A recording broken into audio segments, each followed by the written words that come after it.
ಎಲ್ಲರಿಗೂ ನಮಸ್ಕಾರ. Welcome back to win my creations YouTube channel. ನಾವು ಇವತ್ತು ಹೋಗ್ತಾ ಇರುವಂತಹ ಪ್ಲೇಸ್ ಬಂದುಬಿಟ್ಟು ಮುನ್ನಾರ್ ಹಿಲ್ ಸ್ಟೇಷನ್ ವ್ಯೂ ಪಾಯಿಂಟ್ಗೆ. ಸೊ ಹೇಗಿತ್ತು ಎಕ್ಸ್ಪೀರಿಯನ್ಸ್ ಅಂತ ಈ ವಿಡಿಯೋದಲ್ಲಿ ಹಾಕಿದ್ದೀನಿ. ಮೊದಲನೇ ಬಾರಿ ನಮ್ಮ ಚಾನಲನ್ನು ನೋಡ್ತಾ ಇರೋರು ಪ್ಲೀಸ್ ಮರೀದೆ ಸಬ್ಸ್ಕ್ರೈಬ್ ಮಾಡ್ಕೊಳ್ಳಿ. ನಮ್ಮ 2ನೇ ದಿನ ಕೂಡ ಮುನ್ನಾರಲ್ಲೇ ನಾವು ಸ್ಟೇ ಆಗಿದ್ವಿ. ಸೊ ಫಸ್ಟು ನಾವು ಚೆಕ್ಔಟ್ ಆಗೋದಕ್ಕೂ ಮುಂಚೆ ಎಲ್ಲ ಫ್ರೆಶ್ ಅಪ್ ಎಲ್ಲ ಆಗಿ ಮಾರ್ನಿಂಗ್ಗೆ ಅವರು ಬಿಸಿ ಬಿಸಿ ಕಾಫಿ ಎಲ್ಲ ತಂದು ಕೊಟ್ಟಿದ್ರು. ಸೊ ಹಾಗೆ ಕಾಫಿ ಕುಡ್ಕೊಂಡು ವ್ಯೂ ನೋಡಿಕೊಂಡು ಆರಾಮಾಗಿ ಎಂಜಾಯ್ ಮಾಡಿಕೊಂಡು ಕೂತಿದ್ವಿ. ಎಲ್ಲರೂ ರೆಡಿ ಆಗ್ತಾಯಿದ್ರು ಅವ್ರವ್ರ ರೂಮಲ್ಲಿ. ಸೊ ನಾವು ಫಸ್ಟ್ ರೆಡಿಯಾಗಿ ಕೂತಿದ್ವಿ. ನಮ್ಮ ತಮ್ಮನ ಪಾಪು ಬಂದಿದ್ದ, ಅವನು ನಮ್ಮ ಮನೇನಂತೂ ಅಂಟ್ಕೊಂಡೇ ಇದ್ದ. ನನ್ನ ಹತ್ರಕ್ಕಂತೂ ಬರ್ತಾನೆ ಇರಲಿಲ್ಲ ಅವನು. ನನಗೆ ಇದು ಫಿಲಮ್ಯಾಟಿಕ್ ಥರ ಅನ್ನಿಸ್ತಾ ಇತ್ತು. ನಾವು ಈ ಥರ ಕುತ್ಕೊಂಡು ಕಾಫಿ ಕುಡ್ಕೊಂಡು ಬಾಲ್ಕನಿಯಿಂದ ವ್ಯೂ ನೋಡೋದು ಎಲ್ಲ ಫಿಲಮಲ್ಲಿ ನೋಡಿದ್ದು.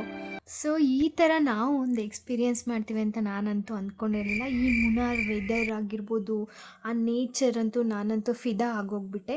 ಸೊ ನಮ್ಮ ತಮ್ಮ ಪಕ್ಕದ ರೂಮಲ್ಲಿ ಬಾಲ್ಕನಿಯಲ್ಲಿ ಕಾಫಿ ಕುಡಿತಾ ನಿಂತಿದ್ದ ಫೋರ್ಸ್ ಕೊಟ್ಕೊಂಡು. ನಾವು ಮಾಡಿದ್ದು 3 ರೂಮು ಕೂಡ ಅಕ್ಕಪಕ್ಕನೇ ಇದ್ದಿದ್ದು. ಸೊ ಯಾರೇ ಬಾಲ್ಕನಿಯಲ್ಲಿ ಇದ್ರೂ ಕೂಡ ನಮಗೆ ಕಾಣಿಸ್ತಾ ಇತ್ತು ಅಕ್ಕಪಕ್ಕ ಇರೋರಿಗೆ.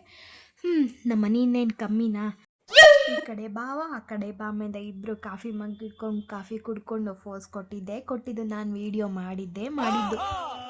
ಹಿಂದಿನ ದಿನ ನಾವು ರೀಚ್ ಆದಾಗ ಮಳೆಯಲ್ಲೆಲ್ಲ ನೆನ್ಕೊಂಡು ಆ ಕೋಲ್ಡ್ ವೆದರ್ಗೆಲ್ಲ ನಮಗೆ ಆ ನೆಲದಲ್ಲಿ ಕಾಲಿಡೋಕ್ಕಾಗ್ತಾಯಿಲ್ಲ, ಅಷ್ಟು ಥಂಡಿ ಇತ್ತು, ಫುಲ್ಲು ಚಳಿ ಆಗ್ತಾಯಿತ್ತು ನಮಗೆ. ಸೊ ನೆಕ್ಸ್ಟ್ ಡೇಗೆ ನಮಗೆ ತುಂಬಾ ಅಡ್ಜಸ್ಟ್ ಆಯಿತು. ಆ ವೆದರ್ ತುಂಬಾ ಇಷ್ಟ ಆಗಿತ್ತು. ಅಲ್ಲಿಂದ ಬಿಟ್ಟು ಬರೋದಕ್ಕೆ ಮನಸ್ಸೇ ಆಗ್ತಾಯಿರಲಿಲ್ಲ.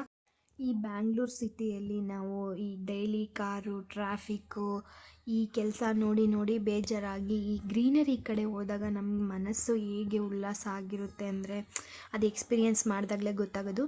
ಆ ವೆದರ್ಗೆ ಅಲ್ಲಿನ ಕಾಫಿ ಟೀ ಕುಡ್ಕೊಂಡು ಆ ನೇಚರಲ್ಲಿ ಎಂಜಾಯ್ ಮಾಡೋದ್ರಲ್ಲಿರೋ ಮಜಾನೇ ಬೇರೆ.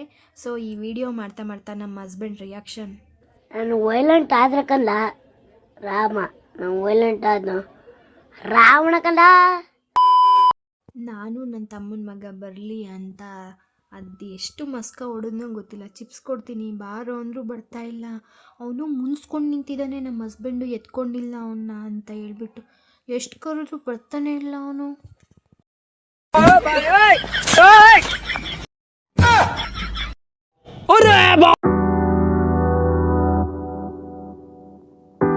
ನಿಮಗೂ ಕೂಡ ಈ ಥರ ಏನಾದರೂ ಎಕ್ಸ್ಪೀರಿಯೆನ್ಸ್ ಆಗಬೇಕಂದ್ರೆ ಮುನ್ನಾರಲ್ಲಿ ಈಗಲ್ ಮೌಂಟೇನ್ ಅಂತ ಹೇಳಿ ಒಂದು ಹೋಮ್ ಸ್ಟೇ ಇದೆ. ಸೊ ಅಲ್ಲಿ ನೀವು ಹೋಗಿ ಸ್ಟೇ ಆಗ್ಬೋದು. ಇದು ಬಂದು ನಾವು ಸ್ಟೇ ಆಗಿದ್ದಂತಹ ರೂಮು. ಎಲ್ಲ ರೆಡಿಯಾಗಿ ಒಬ್ಬೊಬ್ಬರೇ ಬರ್ತಾಯಿದ್ರು. ಹೊಟ್ಟೆ ಬೇರೆ ಹಸಿತಾ ಇತ್ತು. ಬ್ರೇಕ್ಫಾಸ್ಟಿಗೆ ಹೋಗೋಣ ಅಂದರೆ ಎಲ್ಲರೂ ಜೊತೆಲಿ ಹೋಗಿ ಬ್ರೇಕ್ಫಾಸ್ಟ್ ಮಾಡಿದ್ರೇ ಚೆಂದ ಅಂತೇಳಿ ಎಲ್ಲರೂ ವೆಯ್ಟ್ ಮಾಡ್ತಾಯಿದ್ವಿ.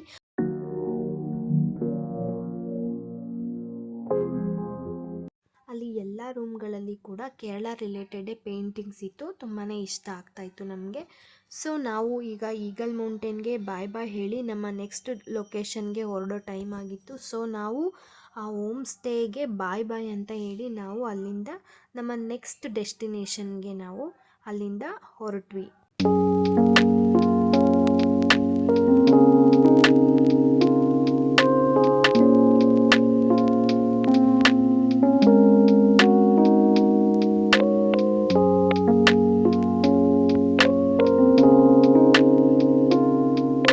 ಬಾಯ್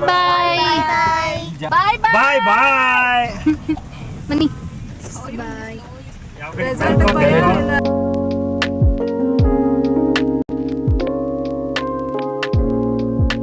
ಸೊ ಅಲ್ಲಿಂದ ನಾವು ವೆಕೇಟ್ ಮಾಡಿಕೊಂಡು ನಾವು ನೆಕ್ಸ್ಟ್ ಹೊರಟಿದ್ದು ಅದು ವ್ಯೂ ಪಾಯಿಂಟ್ಗೆ ಅಂತ ಹೊರಟ್ವಿ.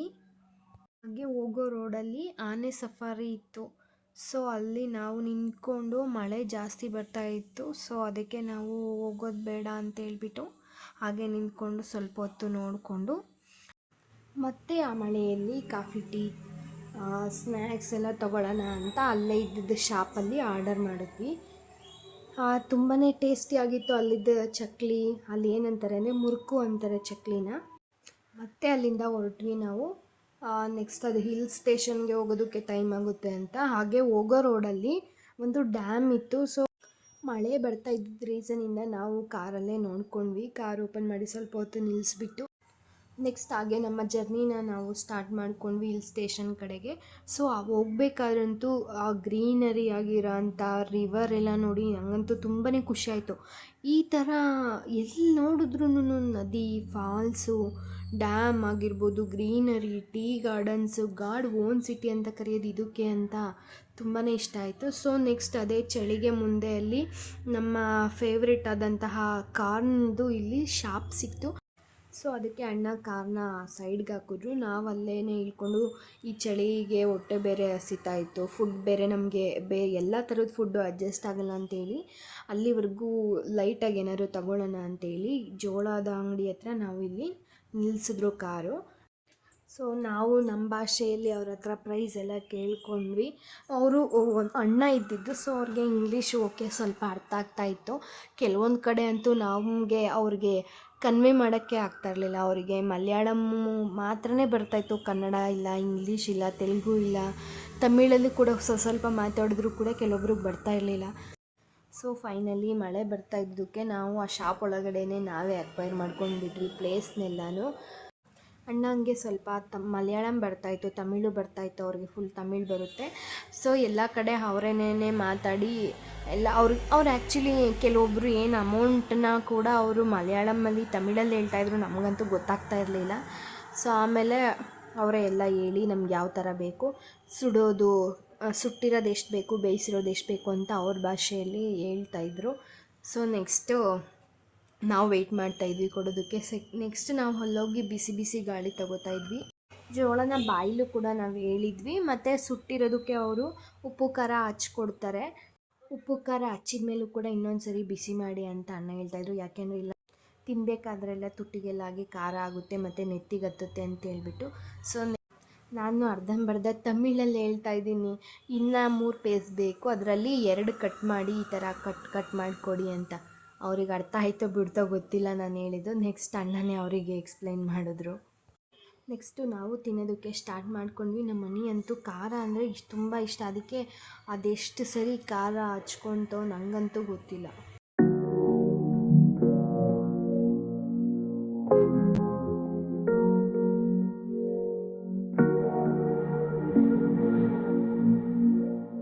ನೆಕ್ಸ್ಟು ನನ್ನ ತಮ್ಮ ಬಂದ, ಅವನಿಗೆ ಯಾವ ಥರ ಬೇಕೋ ಆ ಥರ ಅವ್ರು ಹೇಳ್ತಾಯಿದ್ದ. ಅವನು ಕೂಡ ಬಿಸಿ ಶಾಖ ತೊಗೊಂಡು ನಿಂತಿದ್ದ, ಅಷ್ಟು ಚಳಿ ಇತ್ತು ಅಲ್ಲಿ. ನನ್ನ ತಮ್ಮಂಗೆ ಪಾಪು ಇದ್ದಿದ್ದಕ್ಕೆ ಸೊ ಅವ್ರ ವೈಫ್ಗೆ ಅವನು ಅಲ್ಲೇ ತಗೊಂಡೋಗಿ ಕೊಟ್ಟ ಜೋಳನ. ಸೊ ಇವರು ಅವ್ರ ಪಾಪಕ್ಕೆ ತಿನ್ನಿಸ್ಬೇಕು ಅಂತ ಅಲ್ಲೇ ಇದ್ದರು. ಜೋಳ ಎಲ್ಲ ತಿಂದ್ಕೊಂಡು ಅಲ್ಲಿಂದ ನಾವು ಜಾಗ ಖಾಲಿ ಮಾಡಿ ನಮ್ಮ ಡೆಸ್ಟಿನೇಷನ್ ರೀಚ್ ಆಗೋದಕ್ಕೆ ಫಾಸ್ಟಾಗೆ ಹೋದ್ವಿ.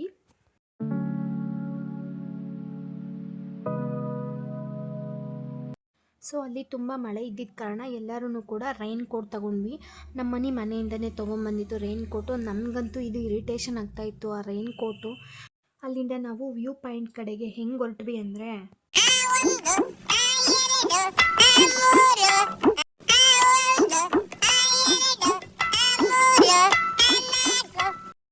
ಅಲ್ಲಿಂದ ಪಟ ಹೆಜ್ಜೆ ಹಾಕ್ಕೊಂಡು ನಾವು ಹಿಲ್ ಸ್ಟೇಷನ್ ಕಡೆಗೆ ಹೊರಟ್ವಿ. ನನಗೆ ಹೇಗೆ ಕಾಣಿಸ್ತಿದೆ ನೋಡಿ ಆ ರೈನ್ ಕೋಟು. ನನಗೆ ಇದನ್ನು ಹಾಕ್ಕೊಂಡಾಗ ನಂಗೆ ನೆನಪಾಗ್ತಿದ್ದಿದ್ದು ಒಂದೇ, ಗದ್ದೆಯಲ್ಲಿ ಕಟ್ಟಿಗೆಗೆ ಬಿಳಿ ಬಟ್ಟೆನ ಸುತ್ತಬಿಟ್ಟು ಮಡಿಕೆ ಇಟ್ಟಿರ್ತಾರಲ್ಲ, ಅದು ನೆನಪಾಗ್ತಾಯಿತ್ತು. ನಾವೆಲ್ಲ ಈ ರೈನ್ ಕೋಟ್ ಹಾಕ್ಕೊಂಡು ನಡ್ಕೊಂಡು ಹೋಗ್ತಾ ಇದ್ದರೆ ಫನ್ನಿ ಆಗಿತ್ತು. ನೇಚರು ದೇವ್ರು ಕೊಟ್ಟಿರೋ ವರ ಅಂತಲೇ ಹೇಳ್ತಾರೆ. ಯಾಕಪ್ಪ ಅಂದರೆ ನಂಗೆ ಅಲ್ಲಿ ಹೋದಾಗಲೇ ಆ ಫೀಲ್ ಗೊತ್ತಾಗಿದ್ದು. ಆ ನೇಚರು, ಆ ಫಾಗ್ ಬೀಳ್ತಾ ಇದ್ದಿದ್ದೆಲ್ಲ ನೋಡಿ ನನಗೆ ಸ್ವರ್ಗಕ್ಕೆ 3 ಗೇಣು ಅಂತ ಫೀಲ್ ಆಗ್ತಾಯಿತ್ತು.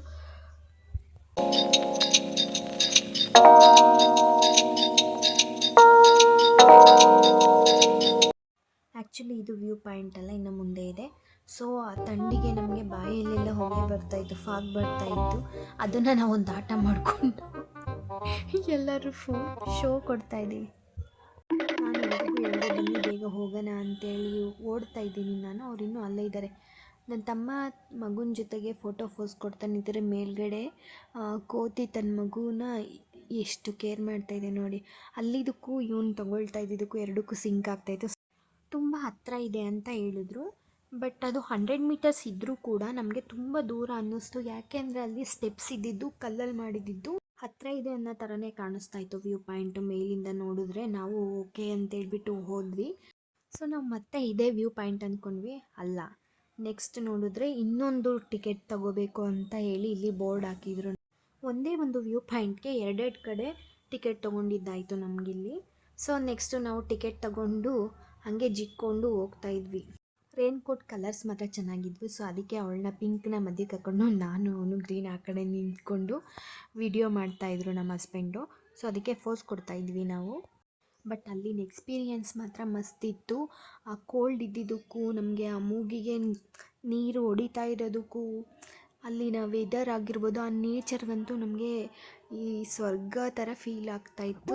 ಸೊ ನೆಕ್ಸ್ಟು ಅಲ್ಲಲ್ಲೇ ಈ ಥರ ಕೂತ್ಕೊಳ್ಳೋದಕ್ಕೆ ಕಡ್ಡಿಗಳನ್ನ ಹಾಕಿದ್ರು. ನಾವು ಗ್ರೂಪ್ ಫೋಟೋ ತೊಗೊಂಡ್ವಿ ಇಲ್ಲಿ ಕೂತ್ಕೊಂಡ್ಬಿಟ್ಟು. ನಾವು ಬಂದು ಮಧುಗಿರಿ ಕಡೆಯವರು. ನಮ್ಮ ಕಡೆ ಈ ಥರ ನೇಚರ್ ಇಲ್ಲವೇ ಇಲ್ಲ. ಅವಂದು ಇರ್ಲಿ ಬಿಡು, ಅವ್ನು ಚೆನ್ನಾಗೈತೆ.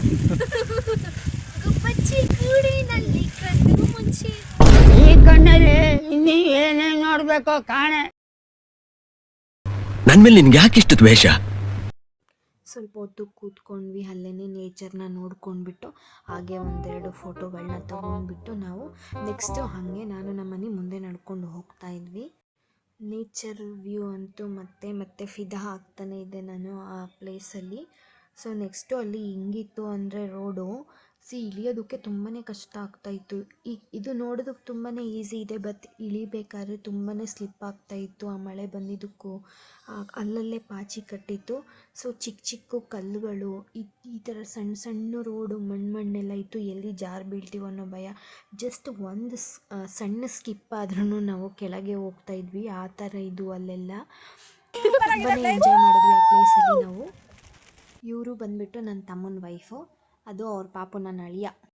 ಸೊ ಫೈನಲಿ ರೀಚ್ ಆದ್ವಿ ನಾವು ವ್ಯೂ ಪಾಯಿಂಟ್ಗೆ. ನಮಗೆ ಅಲ್ಲಿ ಆ ವ್ಯೂ ನೋಡೋದಕ್ಕೆ ಎರಡು ಕಣ್ಣು ಸಾಲದು, ಅಷ್ಟು ಸಖತ್ತಾಗಿತ್ತು ಆ ವ್ಯೂ ಪಾಯಿಂಟು. ಫಾಗ್ ಇನ್ನೂ ಬೀಳ್ತಾನೇ ಇತ್ತು. ನೋಡಿ ನೀವು ಸಹ ಹೇಗಿತ್ತು ಈ ನೇಚರ್ ಅಂತ ಹೇಳಿಬಿಟ್ಟು.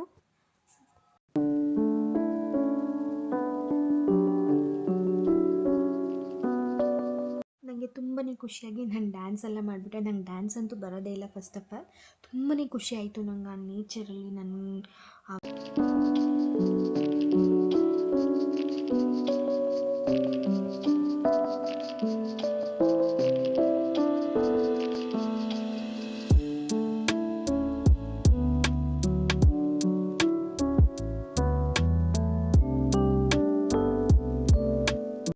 ಮನೋಲ್ಲಾಸ ಅಂತ ಹೇಳ್ತಾರಲ್ಲ, ಆ ಥರ ಆಗಿತ್ತು ನನಗೆ.